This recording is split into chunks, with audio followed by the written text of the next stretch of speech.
Australians. The Aboriginals, they are the only ones.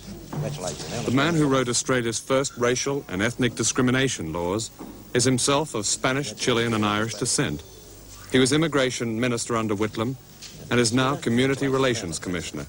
Mr. Grasby, Australia's had the kind of mass immigration that America had around the turn of the century. What stage is the Australian melting pot at now? Could you describe it? Well, Australians these days are the newest people in the world, because 1 Australian in 3 is a product of post-war migration, and shortly half the population will be under 25.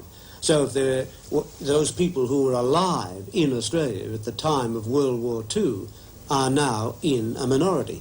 So demographically, we have, I suppose, the most vivid revolution in demographic terms of any country outside of Israel.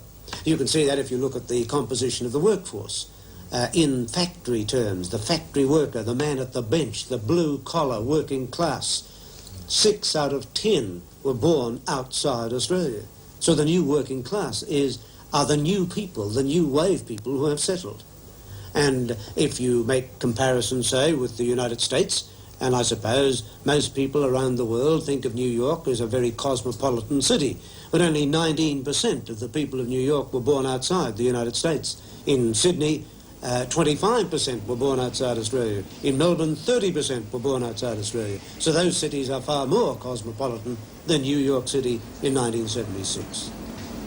This is Sydney. Since I lived here, it's become one of the largest Italian, Greek, Yugoslav, Dutch, German, Polish, Lebanese and Malaysian communities in the world. There are problems, of course, as each group struggles for a place in the heap, or at least for the average wage of £100 a week. But there is little of the agony of the American melting pot, and the first generation don't say, as they say in America, I am Greek or I am Italian. They say, often with a pride that confuses the rest of us, I am Australian. One problem wrong with this country is that we imported too many English people to start with, and then too many Europeans, whereas this country really geographically is located in Asia. We should have been taking Asians for many years, and under Whitlam we started to think about taking more, but hang on, but if we've been taking them for 20 years, imagine how different this country would be. Now, if you had an integrated European-Asian community here, Australia wouldn't be the mindless, banal society that it is. We're trying to preserve the best things of Britain and the best things of America in this place that's so far away from those two countries is ridiculous. The nice thing about being a second-rate country or third-rate is that you can learn by other people's mistakes. I mean, we've learned about things like expressways. You know, you don't want expressways. Basically, they're bad. And so, you know, we don't have to be world leaders. And so we should benefit by the mistakes they've made. Should be in the vanguard, in fact.